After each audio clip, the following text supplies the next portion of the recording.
9장 1절부터 6절 앞부분에서는 지혜를 마치 여인으로 의인화시켜서 지혜의 여인의 초청에 대해서 기록을 했고, 오늘 우리가 읽은 9장 마지막 부분은 미련한 여인 또는 음녀라고 할 수 있는 이 여인의 초청에 대해서 소개하고 있습니다. 우리가 읽은 성경은 미련한 계집이라고 번역을 했는데요. 이 미련한으로 번역한 이 단어는 구약 성경에 딱 한 번만 나오는 특별한 단어입니다. 그래서 이 단어에 대한 해석이 여러 개가 있는데, 그 가운데 가장 두드러진 해석은 유혹하는 이라고 번역하는 경우입니다. 그래서 이 여인은 유혹하는 여인, 다시 말하면 앞에서부터 같이 대조해서 강조한 음녀로 번역하는 것이 좋으리라 생각합니다. 지혜자는 이 지혜의 여인 또는 지혜의 초청에 응하는 사람은 생명을 얻을 것이지만, 유혹하는 여인이라고 설명하는 음녀의 초청에 응하는 자는 음부에 내려갈 것, 다시 말하면 스스로 죽음의 길을 선택하게 될 것을 경고합니다. 특별히 지혜자는 이 음녀의 유혹에 빠지게 되면 어떠한 일이 벌어질 것인가 라는 것을 설명합니다. 미리 경고하는 것일 수도 있고, 그것에 대해서 미리 알려주는 그런 효과를 지금 설명하고자 합니다. 지혜자가 설명하는 음녀의 특징은 세 가지로 묘사가 됩니다.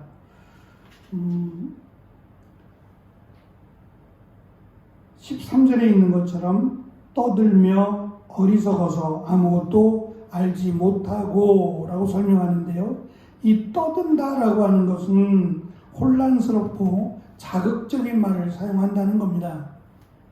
의도적으로 이러한 말들을 통해서 이 어리석은 자들을 현혹한다는 이야기고, 단순하다, 이 어리석다고 번역한다는데요. 단순하다는 것은 지능이나 지식이 떨어진다는 것이 아니라 거만과 오만하다라는 의미를 갖습니다. 그래서 타협하려고 하지 않습니다. 설득당한다는 말이 아니라 자신이 원하는 대로, 자신이 원하는 방식으로 이끌어간다라고 하는 의미고, 세 번째, 아무것도 알지 못한다는 것은 분별력과 상황 판단이 떨어진다는 이야기입니다. 그래서 이 여인은 고집스럽게 자기가 원하는 대로 그 방향으로 무조건 이끌어 간다라고 하는 것을 지혜자는 강조합니다. 말씀드린 것처럼 솔로몬과 관련된 사건 가운데 두드러진 사건이 이 어리석은 여인이라고 소개를 해야 되겠죠. 이 여인들에 관한 판결입니다. 두 여인이 있었고, 두 여인이 거의 비슷한 시기에 아기를 낳는데, 한 여인이 이 아이를 깔아서 죽였어요. 이 여인이 자신의 아이가 죽은 것을 알고 바꿔치기 하죠. 자신의 아이와 이웃의 여인의 아이를 바꿔치기 합니다. 일어나 보니까 자기 아기가 죽어 있는데 자기 아기가 아니죠. 그래서 솔로몬 왕에게 판결을 요구하고, 솔로몬 왕은 아주 지혜롭게 이 아이를 갈라서 나눠주라. 어찌 보면 있을 수 없는 이야기죠. 물건도 아니고 어떻게 아기를 갈라서 나눠줍니까? 엄마는 당연히 그냥 저 여인에게 주라고, 아이를 가르기보다는 차라리 저 여인에게 주라고 하고, 여인은 자신의 아기가 죽었으니 저 여인의 아기가 죽어도 괜찮다라고 하는 아주 악한 마음을 먹고 그렇게 하자고 이야기하죠. 누가 봐도 이 아기의 주인은, 이 아이의 엄마는 당연히 죽이지 말자 하는 여인이 되겠죠. 이 지혜로운 판결의 대상이 되는 이 여인들의 직업이 창녀였다라고 하는 것은 놀라운 일이 아닐 수 없습니다. 솔로몬 시대에 어쩌면 솔로몬은 다른 나라처럼 이 음란한 성문화를 합법화시키기 위한 결단을 내렸을 수도 있어요. 이것이 오히려 그 암흑 속에서 어둠 가운데서 이 음란한 성을 조성하기보다는 차라리 드러내서 이것을 관리하는 것이 낫겠다라고 생각을 해서 아예 직업 여성들을 세웠을 수도 있어요. 어찌 보면 지혜로운 것일 수도 있어요.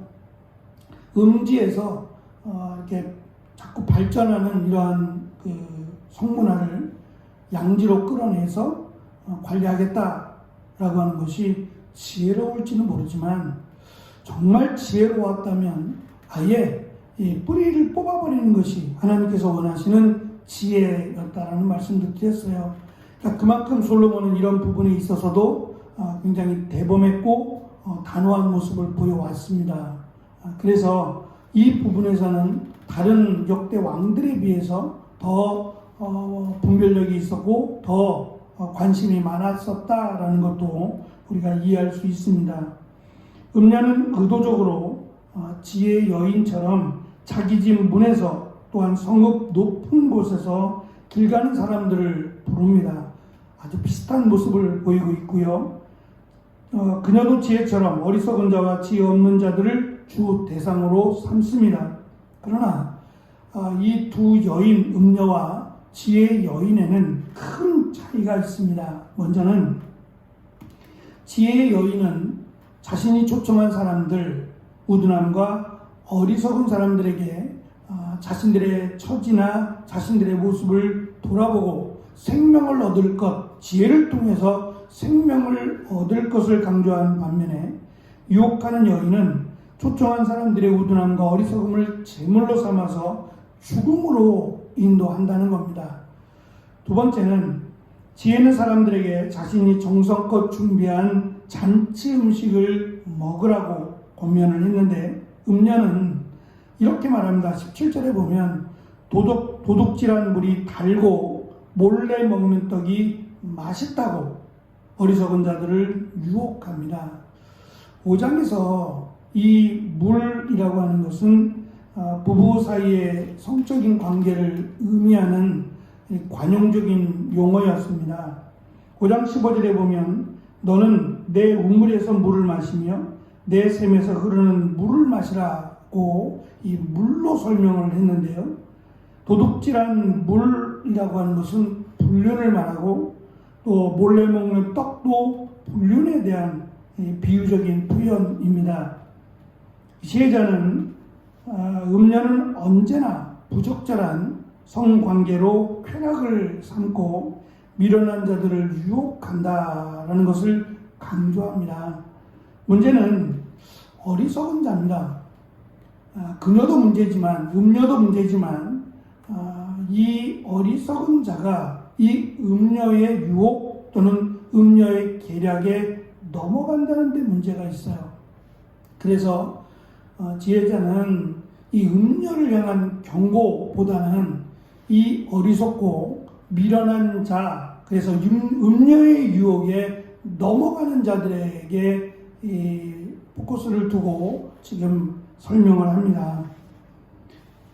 음녀는 이 불륜이 재미있다고 손님들을 죄로 유혹하고 그 유혹을 당해서 죽음을 면치 못하는 사람들에 대해서 경고하고 그 끝이 어떠한지에 대해서 생명이 긴 것이 아니라 오히려 하나님이 허락하신 생명이 짧아질 것임을, 그리고 자기가 생각한 것보다 훨씬 더 많은 어려움과 고난이 자신 앞에 놓여 있다는 것을 경고하고 강조합니다.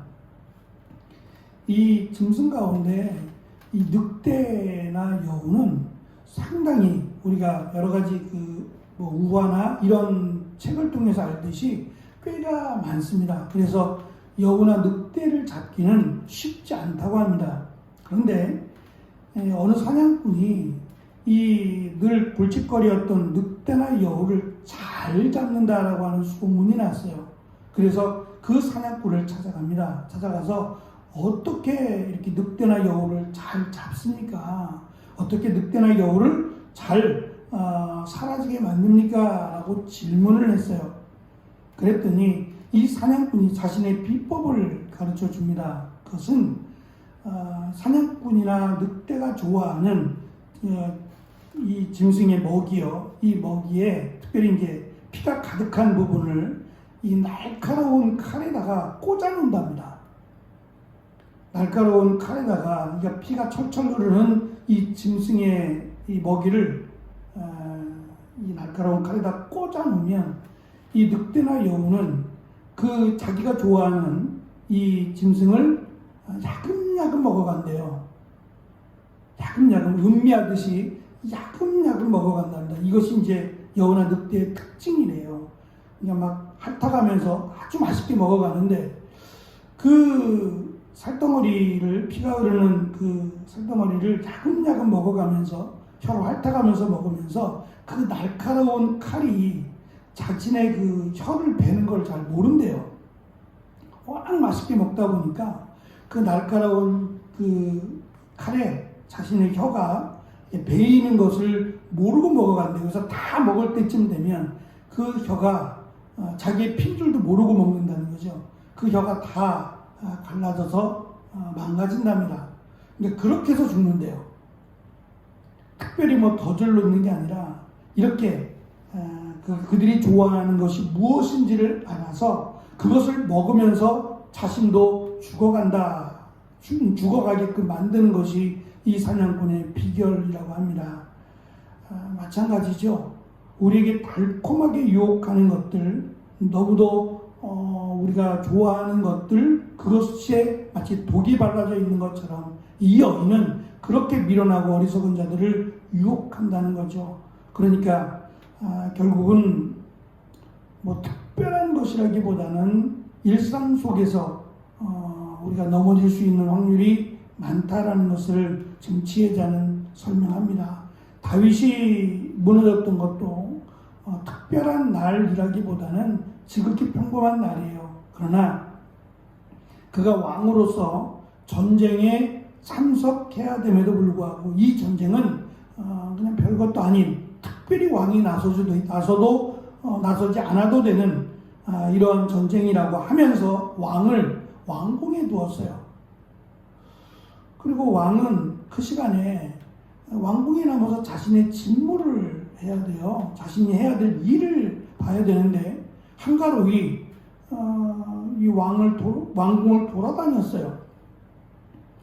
이제 그것이 빌미가 되어서 그 시간에 뭐 여인 밧세바를 탓할 수는 없죠. 목욕하던 밧세바가 다윗을 유혹하기 위해서 그 시간에 목욕하고 있었던 것이 아니에요. 당연히 그 시간에는 남자들이 다 전쟁에 나가 있었던 시간 아니에요. 이제 그렇게 생각하고 목욕을 하고 있었던 건데 그 목욕하는 것이 마치 자신을 유혹하는 것으로 착각을 하면서 일이 시작이 됩니다. 다윗이 어리석다고 말하는 사람은 아마 없을 겁니다. 그러한 다윗이 몇 번에 걸쳐서 이 밧세바를 범하지 않아야 될 몇 가지의 요소가 있었습니다. 우리가 잘 아는 것처럼. 그러나 다윗은 그것에 무너지고 말아요. 그 현명했던 다윗이 그렇게 무너졌던 것은 의지가 약해서 그런 것도 아니고 또 그가 어리석어서 그런 것도 아닙니다. 그만큼 다윗에게 있어서 그 시간 또 그 자리가 특별한 자리도 아니고 특별한 시간도 아닙니다.